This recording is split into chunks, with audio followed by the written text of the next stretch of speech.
一番下ですね。一番下。一番ちっちゃいやつ。下のやつです。一番手前のやつです。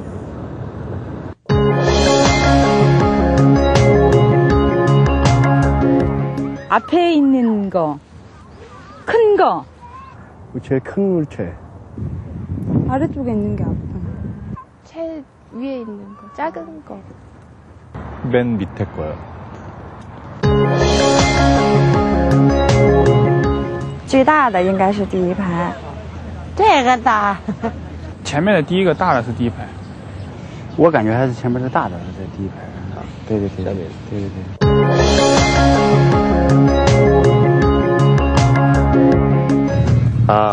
The top one. I hate the top one. Okay, the top one.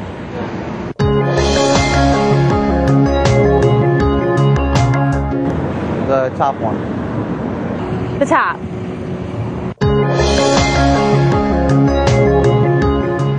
The smallest one? The top one. The one on top.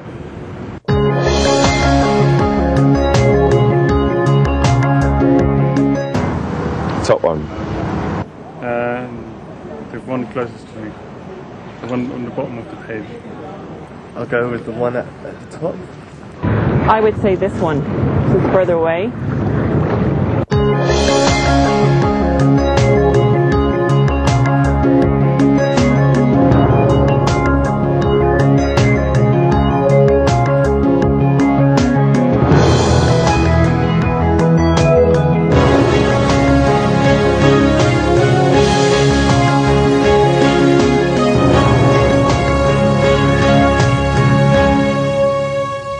Leonardo da Vinci's The Last Supper is the most famous painting in Western history. It's famous not just for its artistic merit, but also for the interesting perspective of the objects it depicts. This type of perspective is representative of many Western painting styles. In Western culture, seeing things is highly regarded. Philosopher René Descartes believed that human vision was a blessing from God.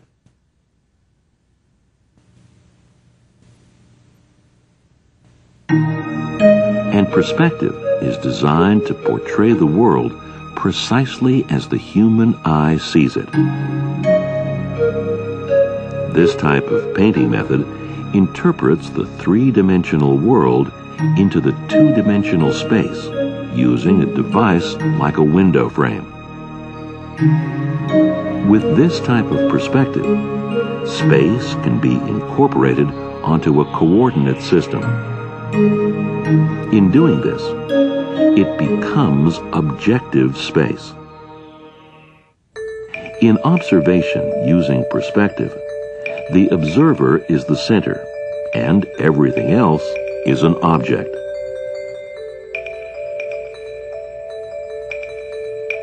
The English word object can refer to both target of observation and anything.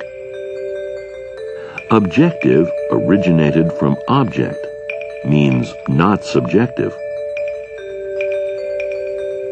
Besides its literary meaning, I see is also a stand-in for I understand. This perspective, which originates from the act of seeing, is an important element in understanding the common Western mindset.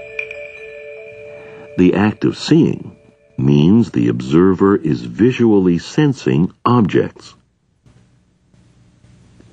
The vision of observers is toward objects, and the direction is the front of observers.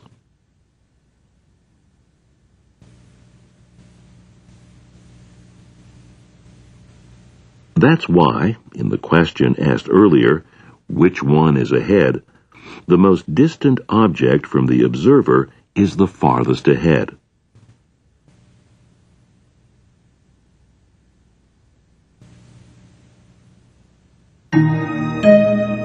In that perspective, the nearest is the biggest, and the most distant is the smallest.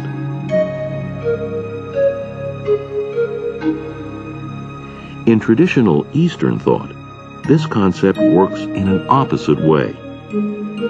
This is a traditional Korean folk painting. In this picture, the Western perspective is applied in an opposite way. Here, the nearest is smaller, and the most distant is bigger. This painting method, called retro perspective, is common to Asian paintings. What is the reason this method developed in the East? The concept of indranet is introduced in the book Avatamsaka Sutra, a major Buddhist scripture. Indranet refers to the big web said to cover space. This term is a metaphor, suggesting that everything in space is part of this network. Clear marbles hang on every knot of the indranet. These marbles represent every object in space. And each marble contains the images of other marbles around it. The way that marbles contain the images of objects is synonymous with the Chinese letter Jian. Jian means to be seen or to show up. In the West, to see is from the observer's point of view. In the East, to see is an action that comes from objects. In other words, it is not the observer that sees, but the object that shows up. In many cases in Eastern thought, it is the objects that are the center. This is one reason, for example, that Eastern learners of English have difficulty with negative questions. In the East, if asked, "Don't you like kiwis?" you answer yes if you don't like them. Because the question asked about not liking them, the positive response to the question is the right one, which considers the questioner. Therefore, the answer is yes. But in proper English, no is the right answer. In English, I is at the center of most things. If I like, the answer is yes.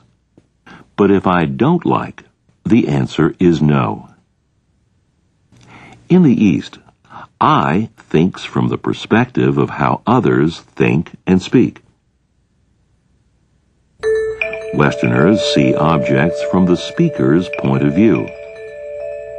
This is called the insider's perspective, or the first-person perspective. On the other hand, Easterners see themselves from the viewpoint of others. This is called the outsider's perspective, or the third-person perspective. Insider perspective, we sort of use that interchangeably with first-person perspective. So it's describing things in terms of what I think and feel and want. And third-person perspective, we use that interchangeably with outsider perspective. That is, experiencing myself the way other people see me. Westerners with an insider's perspective focus on what they think and feel. Therefore, they tend to believe that others feel the same way as they do. This is called egocentric projection.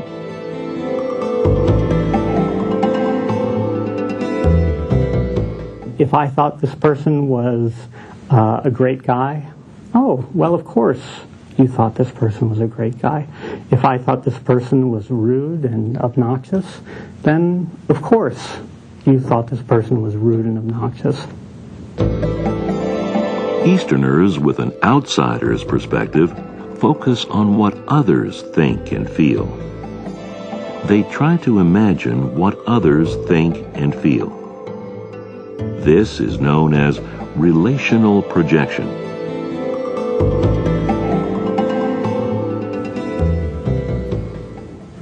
What the Asian American respondents did was they imagined movement through time and space not from their own perspective, but from the perspective of a friend. So they were sort of embodying the motion of their friend as they imagined these stories. So they felt time and space from the perspective of their friend.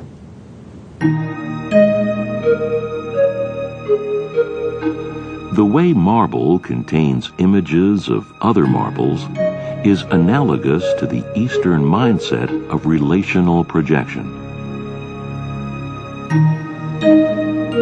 From the opposite viewpoint, what is seen is opposite to my perspective. Therefore, the paintings are portrayed in an opposite way from the viewer's perspective. Korean folk paintings provide examples of this outsider viewpoint. The picture is painted not from the painter's viewpoint, but from the object's viewpoint.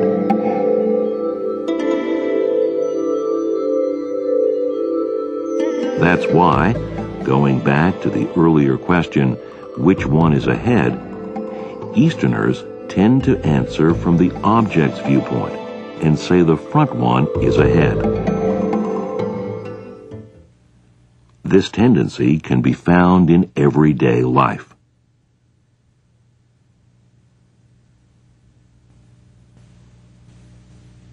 If you go to someone's house here in America, it's very often when a guest comes, you say, "Oh, hello, welcome, glad to see you. What would you like to drink? Would you like bottled water with gas or plain, or would you like a Coke or a Diet Coke? Maybe you want some coffee or maybe tea." Many choices. What would you want? In Japanese context, for example, it's much more common when you go, somebody will think ahead about you. Okay, it's the afternoon, you're probably hot, you've come a long way, maybe you would like some iced tea, or prepare something for you and offer it to you with the idea that that would show your connection to the person and your interdependence, that you had been thinking about the other person and their situation, and you want to try to do the best that you can. These differences can be seen in the food cultures between the two regions. In the West, a chunk of meat is served and people cut it to their preference, so knives and forks are needed at a Western table. In the East, the food is cut by those who prepare the food, so chopsticks are found at an Eastern table.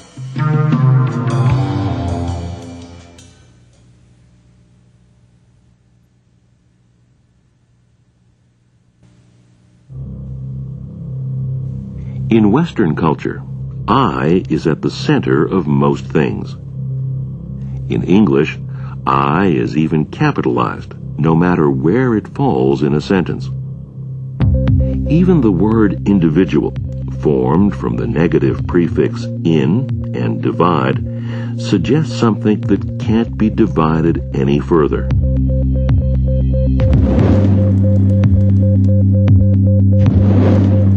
Individuals are synonymous with atoms that are seen as indivisible and unbreakable into further parts.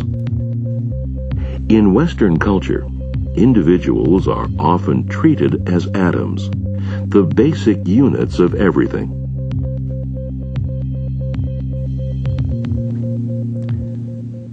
In the United States, the unit we think about is the kind of single person out on his or her own, guided by his or her own vision, dreams, goals, wishes, desires.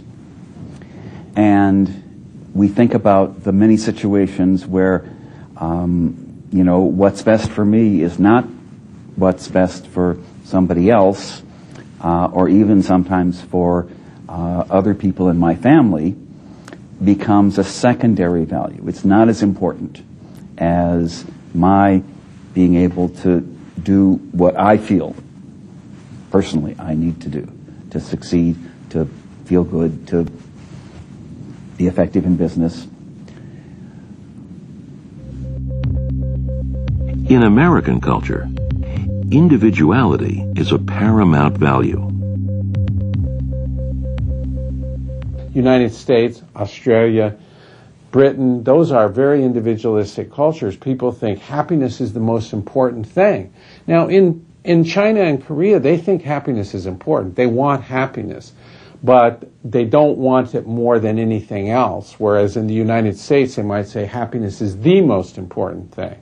And what happens then is that people in the United States are not willing to make sacrifices. So if you say, I want to do something out of respect for my father versus this other thing that will make me happy, in America, more likely to choose the happy thing.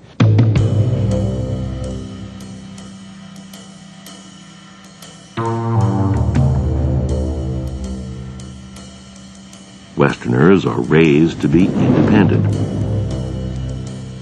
Independent originally means not depending on someone else. Independent is the combination of the negative prefix in and a verb meaning to stick to.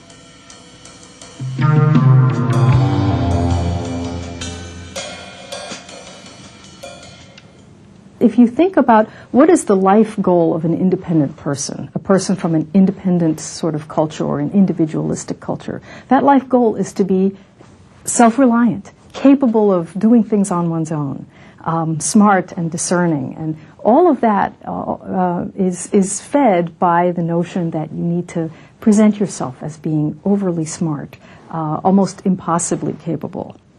So almost a Superman kind of view of the self.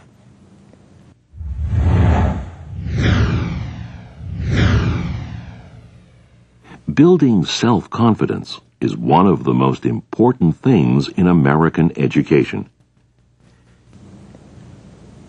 The educational system in the U.S. and parents' responses to children in the U.S. encourage children to inflate themselves, to brag, to present themselves in a positive way, to say, I'm the greatest, I'm smart and I'm capable and I can do it. Westerners place a high value on statements like, I am confident in my judgment. I can tell when someone is lying. And many people think that I am special. Westerners score high on this scale, and they tend to agree with statements like, I am very confident of my judgments, or I can always tell when someone is lying to me, or many people think that I am exceptional. Okay? Western individualists are more likely to agree with statements like that. In every society, there are expected behaviors which are considered socially desirable responding. In Eastern society, people who behave modestly are considered to be good people, whereas in Western society, people who look smart find approval. We all care about looking good to other people. We all want to present ourselves positively. But what that means can change from culture to culture. So in an Eastern culture, presenting yourself positively means I don't break the rules. I behave as I am expected to. I can be trusted to be a good friend or a good person for my group, helping people. That's presenting yourself positively. But in a Western culture, it's quite different. Presenting yourself positively means being smart and capable. I can do it. I'm smarter than the average person. I can be self-reliant. And so the Western way of being desirable and positive is to brag a little bit about my own personal qualities and how capable I am. But the Eastern way of being desirable is not to brag. It's to be modest, but also to be following the rules and doing what is expected. Western parents teach their children to independently make judgments about things by themselves. I had a Japanese colleague who was staying in my house and visiting to give some lectures, and he noticed that in the morning for my daughter's breakfast, what I would do is put out on the counter 3, 4, 5 cereals, and I would say to her, okay, what is it for breakfast today? What do you choose? Do you want Rice Chex? Do you want Cheerios? Do you want Captain Crunch? Those were her favorite. And then I would assume that, of course, she would get a lot of pleasure to choose her own cereal. And my colleague, Shinobu Kitayama, who I've done a great deal of research with, said to me one day, why do you give her those choices? Why? And I thought it was a very strange question, because it seemed obvious to me that everybody would want a choice. And the reason you would want a choice is because you get to show what you like, what your preference is, and you get to show that you are independent. You can have some control in your world, even though my daughter was quite small at the time, 4 years old, I think. I thought that she would really enjoy this choice because of her ability to express herself and show her uniqueness. It's the cereal she likes. It was different maybe from the cereal that her mom likes or her dad likes or her friend likes. And it was a strange question, why? But when I started to think about it, I could see that there were many, many cultural assumptions, sort of a huge iceberg beneath this sort of small little tip of the behavior of choosing. And then I said, well, what do you do for your daughter? And then he said, well, we just give her Japanese breakfast. It's the breakfast that's good for kids. We give rice, some miso, sometimes some vegetables, sometimes some pickles, something like that. That's the good breakfast. That's what you do. In the East, mothers typically make choices for their kids. Children tend to believe that their mothers choose what's best for them. They trust and follow their mother's choices. Children are given small tests. What's being studied is the difference between when children choose questions and when the mothers do. Western children who chose their questions solved them better.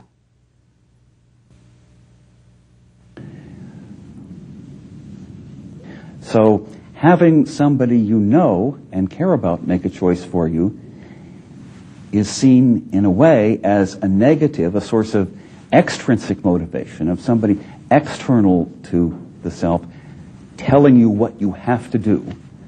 And European Americans experience that as a negative phenomenon. I want to avoid that. I'd rather do it myself. I'd rather have the choice. But Eastern children whose mothers chose their questions solved them better. Our Asian American children didn't have that at all. They found the experience more rewarding. They were more intrinsically motivated, and they learned better as a result. The standard for Westerners' judgment comes from inside. When evaluating themselves, Westerners tend to follow their own judgment regardless of what others say. 서양 사람들은 자기 행위의 기준이 자기 내부에 있습니다. 특히 자기의 감정에 있는 거죠. 그래서 내가 기분이 좋고 내가 끌리면은 이거는 내가 행동을 하는데 충분히 정당하다. 그러니까 내 행동의 최종 정당성은 어디에 있느냐? 내가 그것에 대해서 어떻게 느끼는가 하는 데 있는 거지만 동양 사람들은 자기 자신을 어떤 사회로부터 고립된 존재를 보지 않기 때문에 내가 처해 있는 역할, 또 규범 이런 것들로부터 자기 행위에 정당성이 온다고 우리가 믿는 거죠. 따라서 끊임없이 내 주변 사람들 혹은 어른들, 내 상사들이 어떻게 보는가 하는 것이 내 행위의 정당성을 담보해 준다고 보기 때문에 끊임없이 자기를 비교하려고 하고 그 결과로 인해서 이것만이 다는 아니지만 동양 사람들과 서양 사람들 사이에서 경험하는 행복감에 있어서 좀 차이가 있는 거죠. 동양 사람들은 끊임없이 다른 사람의 관점에서 보기 때문에 개인의 행복이라는 것, 개인만의 행복이라는 걸 경험하기가 상대적으로 좀 불리하다고 할 수가 있습니다. Easterners evaluate themselves depending on the standards of others or the society. What others think of them is more important than their own evaluation.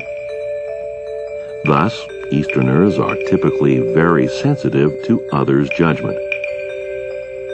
This phenomenon that is so prominent in the consciousness of Easterners is called the generalized other. So the generalized other is my image of the other person. It doesn't have to be a specific other person. In fact, that's the whole concept of a generalized other, which is how other people would think of me, how other people do think of me. So, you know, there may be something that I don't want to do because I think the generalized other, I think other people would think ill of me.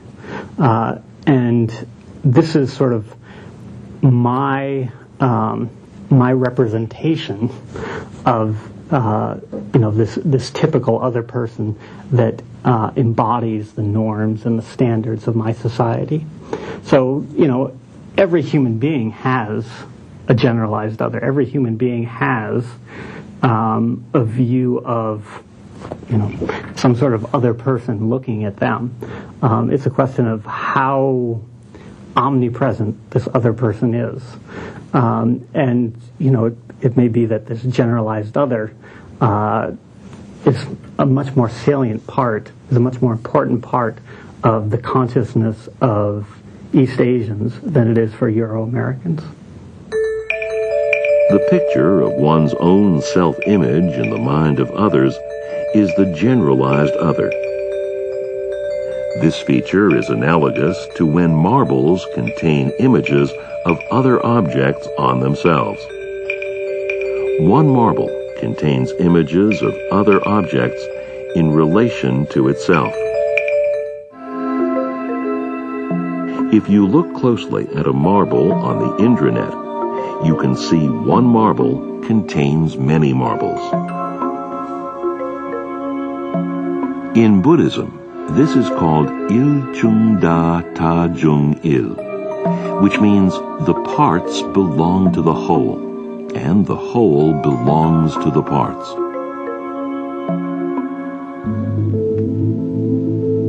If you look closely at a leaf, you can find the entire figure of a tree in it.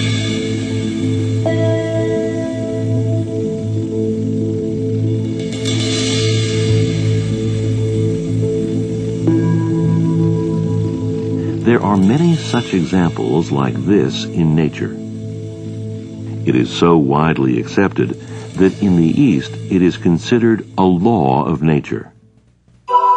It is believed that every object in the universe moves according to this law of nature.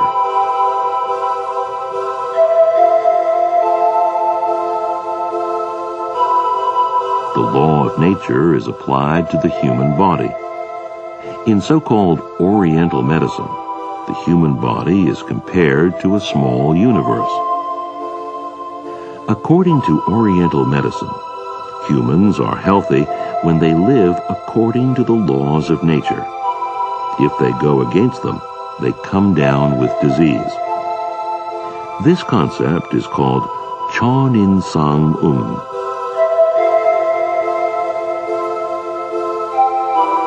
In Confucianism, people are taught to live by this rule. The teachings of Confucius focused heavily on how humans can live according to the law of nature. West, however, the human mind has often been seen as superior to the laws of nature.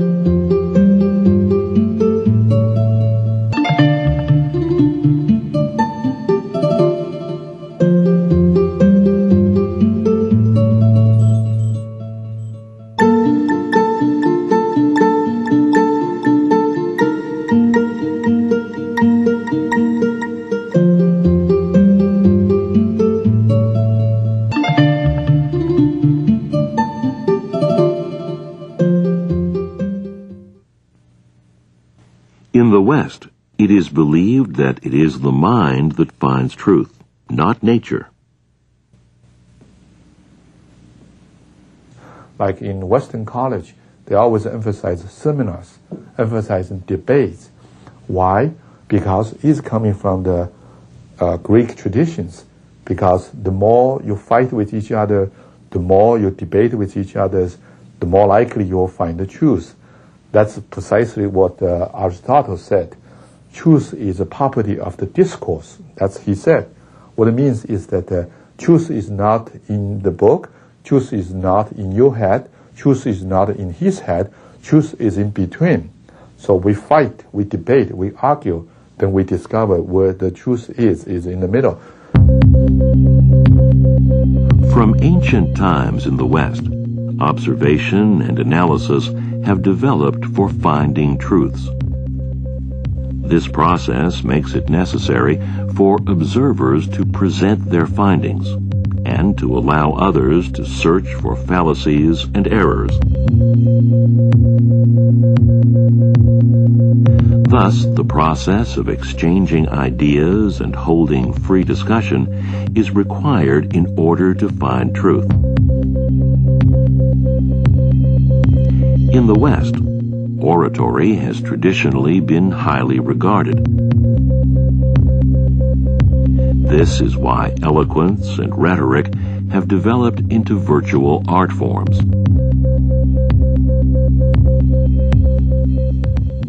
Quite to the contrary, people who are eloquent are often not trusted in the East. Korean proverbs like, the empty carriage makes a lot of noise. This idea that when you hear a lot of talking often means there's not so much thinking going on. Or in Japanese context, people say the mouth is the source of misfortune. So this idea that talking is not always thought to be a good thing. And being the person who knows is often the person who's quiet and doesn't have a lot to say.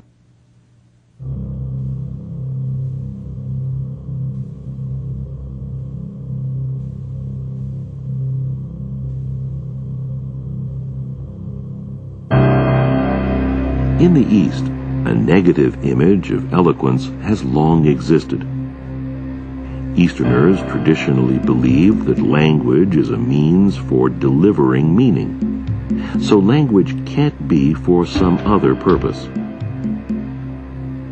The philosopher Zhuangzi spoke the phrase "tugi mang-on," which says that if you understand something, then forget the words. Confucius himself referred to onbulchini, which means that language can't hold every meaning in the world. There is a small experiment to test the correlation between language and thought. Simple puzzles are given to Easterners and Westerners. Sometimes they are told to describe their actions, and other times they are told to work silently. Now, this task was very easy for the Americans with European background who are used to thinking that talking and thinking go together. And if you are thinking, then you should know how to say it. So their performance was slightly better in the condition in which they were talking out loud than when they were silent. For the students with East Asian background, this was completely reversed, such that their performance was very good when they were silent, when they solved these set of tasks with no talking. When they were required to say what they were doing. So to say, let me think, now I need to find a square that has stripes and circle, that should be the next one. If they were allowed to say verbalize their mental processes, they did very poorly on this task. And so the talking interfered with their performance. For the Americans, talking actually enhanced their performance somewhat. And this is a clear, very carefully controlled study that shows that talking and thinking don't always go together for people who have been exposed to these other ideas about what is good thinking. It doesn't often include talking. The operation in the mind and the language take place at the same time for Westerners. When they see a pipe, Westerners come up with the word pipe and recognize it. This principle of identity is a basic building block of Western logic.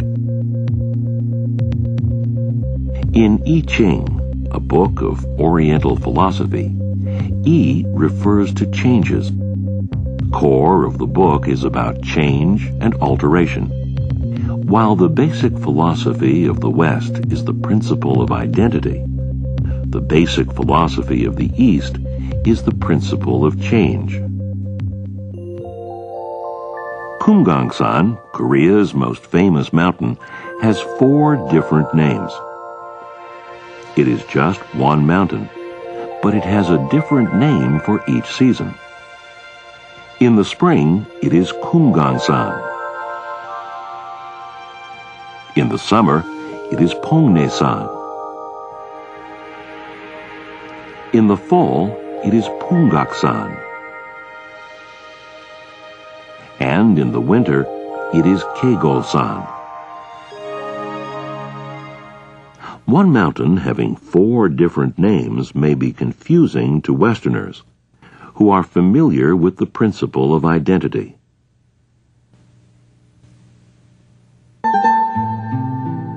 This is Seihando, considered a national treasure in Korea. There is something odd about this picture. The thickness of the door is portrayed in an opposite way. In Western paintings, the painters paint objects right in front of them. Painters visit places where objects are located and paint them. In Eastern painting, painters put emphasis on the window of their mind. They picture objects in their mind first.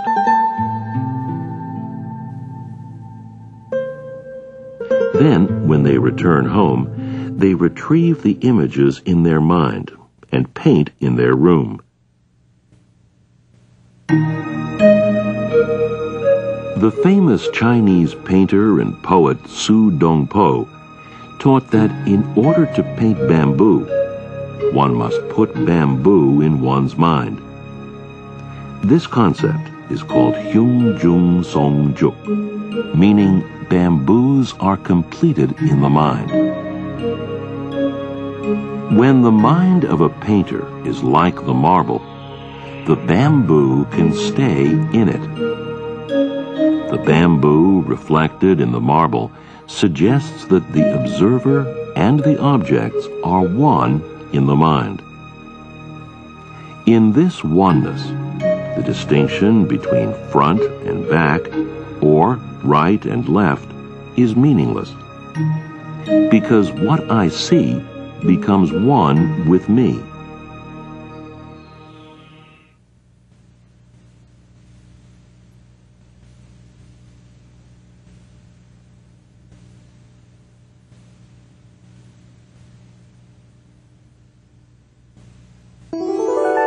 The clearer marbles are able to contain objects better. This is why in Eastern culture, the expression, "the mind should be clear," is used a lot. The clearer mind is able to become one with objects. Finding truth in Eastern thought is accomplished not through discussion, but through meditation, making one's mind clear and still. In American context, if you say, make your mind clear or still as water, which is many people, for example, if you take any martial arts or anything like that, you know this idea that the mind should be clear and still. That's the best way for concentration and meditative state. Often for Americans, that seems like the mind is blank, and that's very terrifying to think that the mind would be blank. So all the time they're talking and thinking, having a conversation with themselves, and so it's hard for Americans often to do the other task of making their mind still. It's hard to be in a receptive state, so they have trouble with those kinds of tasks. As we have seen, Westerners and Easterners typically see objects in different ways. Westerners try to understand by analyzing objects, and Easterners try to become one with them. This is why we say Westerners want to see, and Easterners want to be.